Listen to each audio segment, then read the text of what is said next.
दोस्तों हमारे देश में जनगणना स्टार्ट हो चुकी है और पहला चरण है मकान की लिस्टिंग। जी हाँ दोस्तों, सभी को अपने मकान, जिस मकान में आप रहते हो उसके बारे में आपको बताना होगा।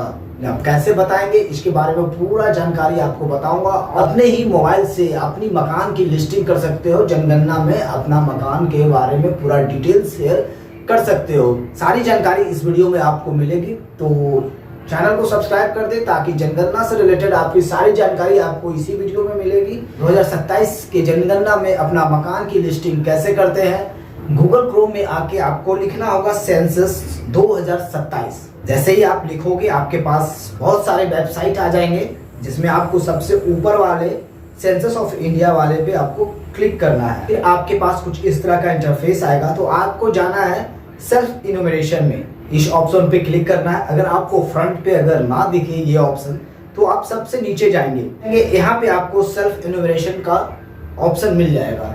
यही एक ऑप्शन है जहां से आप अपनी मकान की लिस्टिंग कर सकते हैं। तो दोस्तों हमारे जो बताने का तरीका है सिर्फ मोबाइल से, तो मैं सिर्फ मोबाइल से ही बताऊंगा कि अपना मकान की लिस्टिंग कैसे कर सकते हैं, क्योंकि बहुत सारे लोगों के पास लैपटॉप नहीं होते हैं। तो सेल्फ इन्यूमरेशन पे आपको क्लिक करना है, फिर इस टाइप का ऑप्शन आएगा, तो आपको क्लिक कर देना है, ओके कर देना है। अब यहाँ पे आपको अपना स्टेट सेलेक्ट करना है। आप जहाँ पे रहते हो, आपका मकान जिस स्टेट में है, आपको उस स्टेट को यहाँ पे का आपको नाम लिख देना है। अब यहाँ पे कैप्चा लिखेंगे, जैसे आपको यहाँ पे शो कर रहा है सेम वैसा ही यहाँ पे आप लिख देंगे। उसके बाद वेरीफाई एंड प्रोसीड करेंगे। इस तरह का आएगा तो आपको ओके कर देना है। तो अब यहाँ पे आपको आएगा name of the head of the house hold, तो यहाँ पे आप अपना नाम लिख देंगे। यहाँ पे ध्यान रखें, जो आप यहाँ पर लिखेंगे आप इस नाम को आगे जाके एडिट नहीं कर सकते हैं, ये नाम आपको फिक्स रहेगा। यहाँ पे डाल दिया, आप जो भी हेड ऑफ द फैमिली होंगे यहाँ पे आप डाल देना। अब यहाँ पे मोबाइल नंबर, यहाँ पर मोबाइल नंबर वैसा ही मोबाइल नंबर आप डालेंगे जो कि आप OTP दे पाएंगे। यहाँ ईमेल आईडी ऑप्शनल है, अगर आप चाहें तो डाल सकते हैं, नहीं तो आप इसको छोड़ भी सकते हैं। उसके बाद आपको वेरीफाई एंड प्रोसीड कर देना है। आपको एक OTP जाएगी, यहाँ पे लैंग्वेज सेलेक्ट करके आप हिंदी कर लेंगे या फिर जो भी भाषा आपको अच्छे से समझ में आता है वो आप यहाँ पे सिलेक्ट कर लेंगे, क्योंकि आगे का आपको जो भी फॉर्म मिलेगा हिंदी में मिलेगा, या फिर इंग्लिश सेलेक्ट करोगे तो इंग्लिश में मिलेगा। तो मैं हिंदी सेलेक्ट कर लेता हूँ। उसके बाद जो भी आपके मोबाइल में OTP आई होगी, आपको यहाँ पे OTP लिख देना है। अब यहाँ पे आपको स्टेट सेलेक्ट किया हुआ रहेगा। अब यहाँ पे आपको डिस्ट्रिक्ट सेलेक्ट करना है, तो आप यहाँ से डिस्ट्रिक्ट सेलेक्ट कर लेंगे आप अपने एरिया के। उसके बाद आपको पिन कोड डालना है, आप अपना एरिया का पिन कोड डाल देंगे। उसके बाद यहाँ पे अपना मकान को खोजना है। इस लोकेशन में आपको अपना मकान का खोजना है। जैसे आप जो भी स्टेट डाले हैं, ये वो स्टेट आपको यहाँ पर रेड मार्किंग हो जाएगी। और अब इस स्टेट में आपको आपका मकान किस शहर में है, तो आप यहाँ पे शहर का नाम डालेंगे, तो यहाँ पर बहुत सारे ऑप्शन आ जाएंगे आपके शहर से रिलेटेड। आपको जो नज़दीक लगता है आप यहाँ से वो सिलेक्ट कर सकते हैं। ये सिलेक्ट करने से क्या हो जाएगा कि सिर्फ उसी लोकेशन का मैप आपको खुलेगा। उसके बाद आप खोजे में सिलेक्ट कर लेंगे। अब यहाँ से आपको उसी लोकेशन का, जो आपने लोकेशन डाला है, अब आपको उसी लोकेशन का ये मैप खुला है। अब वो आपको क्या करना है कि अपना मकान, आपका मकान जिस लोकेशन में है वो यहाँ से खोजना है। तो आप अपने एरिया का जानते होंगे कि कैसे कैसे आप अपने मकान की तरफ जा सकते हैं। यहाँ से जूम दोनों फिंगर को जूम करके आप आगे बढ़ सकते हैं। फिर आपका मकान जहाँ पे होगा आपको वहाँ पे आपको क्लिक करना है। 2 बार टैप करेंगे तो आपको उस लोकेशन में आपको दिख जाएगा। अब अपने मकान की तरफ लाके आपको 2 बार टैप करना है, वो वहाँ पे फिर स्थान की पुष्टि करेंगे। जैसे ही आपको घर आपको मिल जाएगा, आप यहाँ पे अपना स्थान की पुष्टि कर देंगे। उसके बाद नीचे आके सहेजे और आगे बढ़े पे आपको क्लिक करना है। अब आपके पास कुछ इस तरह का पेज आएगा, जनगणना मकान का विवरण। पूरे मकान का डिटेल आप दोगे। तो सबसे पहला पूछा जा रहा है, जो पहला और प्रश्न पूछा जा रहा है, जनगणना के मकान में फर्श में प्रयुक्त सामग्री, यानी आपका जो मकान बना हुआ उस फर्श में किस चीज़ का बना हुआ है, तो सीमेंट का बना हुआ है। तो ज़्यादातर 90% लोगों का, आजकल के मकानों में 90% लोगों का सीमेंट ही होता है। लेकिन अगर आप बहुत सारे गांव से हैं जिनका मिट्टी का बना हुआ है या फिर पक्की ईंट का बना हुआ है, उस पर सीमेंट का लेयर नहीं लगा हुआ है, तो आप पक्की ईंट या मिट्टी का भी सिलेक्ट कर सकते हैं। आप अपने घर के हिसाब से ही सिलेक्ट करना। मैं क्या भर रहा हूँ वो सिलेक्ट नहीं करना। आपके मकान अगर ईंट का है तो ईंट का, सीमेंट का है तो सीमेंट का, और मिट्टी का है तो मिट्टी का। लेकिन मैं मानता हूँ कि 90% लोगों का अब फर्श जो है सीमेंट का ही बना हुआ होता है। दूसरा प्रश्न है, जनगणना मकान का दीवार के प्रयुक्त सामग्री। तो अब जो आपके दीवार है, मकान के चारों तरफ जो दीवार है वो किस चीज़ का बना हुआ है, तो कंक्रीट का। आपका जो भी होगा वो आप डाल देना। तीसरा प्रश्न है, जनगणना मकान के छत में प्रयुक्त सामग्री। अब छत के बारे में पूछ रहा है, तो आप जो भी आपका होगा सेलेक्ट कर लेना। मैं कंक्रीट सेलेक्ट करता हूँ। यानी दीवार, छत और फर्श के बारे में पूछ लिया। अब मकान की स्थिति, क्या जिस मकान में आप रहते हो वो रहने लायक है, मकान की कंडीशन हमारी अच्छी है, तो मैं अच्छी लिखूंगा। और फिर नीचे आके सहेजे और आगे बढ़े पे क्लिक करना है, फिर हाँ पे क्लिक कर देना है। अब यहाँ परिवार से संबंधित जानकारी, तो यहाँ पर आपके मकान में कितने लोग रहते हैं, तो जो आपके मकान में रहेंगे आपको पूरा यहाँ पे लिख लेना है। हेड ऑफ द फैमिली जो आपने सिलेक्ट किया था आपको वही मिलेगा, यहाँ पे आपको दिखाई दे दीजिएगा। परिवार के मुखिया का नाम चुनी हुई भाषा में, यानी आपने वहाँ पे हिंदी सिलेक्ट किया था तो आप हिंदी में यहाँ अपना परिवार के मुखिया का नाम यहाँ पर जो भी लिखा हुआ है आपको यहाँ पे हिंदी में लिखना है। अगर आप बंगाली सेलेक्ट किए हैं तो बंगाल में लिखना है, तमिल सेलेक्ट किए हैं तो तमिल में लिखना है, इंग्लिश सेलेक्ट किए हैं तो इंग्लिश में ही लिखना है। तो कोई भी भाषा को ट्रांसलेट करने के लिए सबसे अच्छा जो ऐप है चैट जीपीटी है। आप चैट जीपीटी का यूज करके उस भाषा में कन्वर्ट कर सकते हो। जैसे हिंदी लिखने के लिए नाम के बाद देवनागरी अगर लिख दोगे तो ये चैट जीपीटी तुरंत उस नाम को हिंदी कर देगा। तो यहाँ से आपको कॉपी कर लेना है, फिर वहाँ से कॉपी करके यहाँ पे आपको पेस्ट कर देना है। यहाँ पर सेम नाम हिंदी में आपको आ जाएगा। अब यहाँ परिवार का जो मुखिया है वो पुरुष है स्त्री है, ये आपको सिलेक्ट कर लेना है। उसके बाद यहाँ पे जाति, अगर आपको कास्ट देखना है कि आपके कास्ट किस कैटेगरी में आते हैं तो आप यहाँ से ये वाले पे क्लिक करेंगे तो आपकी कास्ट की पूरी लिस्ट आ जाएगी। तो यहाँ से आप सिलेक्ट कर सकते हैं। यहाँ पे अनुसूचित जाति, अनुसूचित जनजाति और अन्य पे आपको क्लिक करना है। तो अपने जाति के हिसाब से यहाँ पे सिलेक्ट कर लेंगे। जैसे मैं अन्य पे क्लिक करता हूँ। अब इस मकान की स्वामित्व की स्थिति, यहाँ पे आपको ये बताना है कि आपने जो मकान की लिस्टिंग की है वो आपका खुद का है। तो अगर आपका खुद का होगा तो आप यहाँ पे क्लिक कर लेंगे अपना, या फिर आप यहाँ पे किराए, इस मकान पे किराए पे रहते हो लेकिन आपका मकान कहीं और आपको गांव में है या फिर कहीं भी आपका मकान है तो यहाँ पे आपको वो सिलेक्ट कर लेना है। और तीसरा ऑप्शन है आप किराए पे रहते हो और आपका मकान कहीं भी नहीं है, इंडिया में आपका कहीं भी मकान नहीं है, तो आप तीसरा ऑप्शन सेलेक्ट कर रहे हो। तो मैं यहाँ पे तीसरा ऑप्शन सेलेक्ट करता हूँ। अब यहाँ पर पूछा जा रहा है रहने योग्य उपलब्ध कमरों की संख्या। आप जिस मकान में रहते हैं वहाँ पर रहने लायक कितने कमरे हैं। तो यहाँ पर मैं जहाँ पे मैं रहता हूँ 2 रूम का कमरा है तो मैं 2 रूम लिख देता हूँ। यहाँ पे पूछा जा रहा है इस परिवार में रहने वाली विवाहित दंपति की संख्या। तो हमारे केस में 1 है तो यहाँ पे 1 लिख देंगे। आपके केस में जो भी होंगे आप यहाँ पे लिख लेंगे। उसके बाद सारे ऑप्शन सेलेक्ट करके सहेजे और आगे बढ़े पे आपको क्लिक करना है। अब यहाँ परिवार के लिए सुविधा की उपलब्धता, उस मकान में परिवार के लिए, आपके परिवार के लिए क्या क्या सुविधा है वो आपको यहाँ पे इस वाले प्रश्न पे बताना है। यानी पेयजल का मुख्य स्रोत क्या है, आपके घर में जो पानी आती है उसका स्रोत क्या है।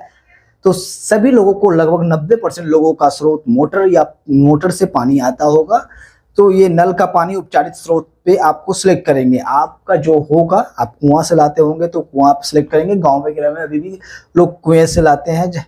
उसके बाद पूछ रहा है पेयजल स्रोत की उपलब्धता, यानी जो भी पेयजल का जो स्रोत है, आप जहाँ से भी पानी पीते हैं उसका जो स्रोत है वो कहाँ है। तो परिसर के अंदर हमारा मोटर से पानी आता है तो मोटर जो है हमारे घर के अंदर ही लगा हुआ है, तो परिसर के अंदर ही सिलेक्ट करेंगे। अब पूछ रहा है प्रकाश का मुख्य स्रोत, यानी आपके घर में जो इलेक्ट्रिसिटी आती है, प्रकाश आते हैं, इलेक्ट्रिसिटी आते हैं, उसका मुख्य स्रोत क्या है। तो हमारे घर में जो लाइट वगैरह जलती है सब बिजली से जलती है।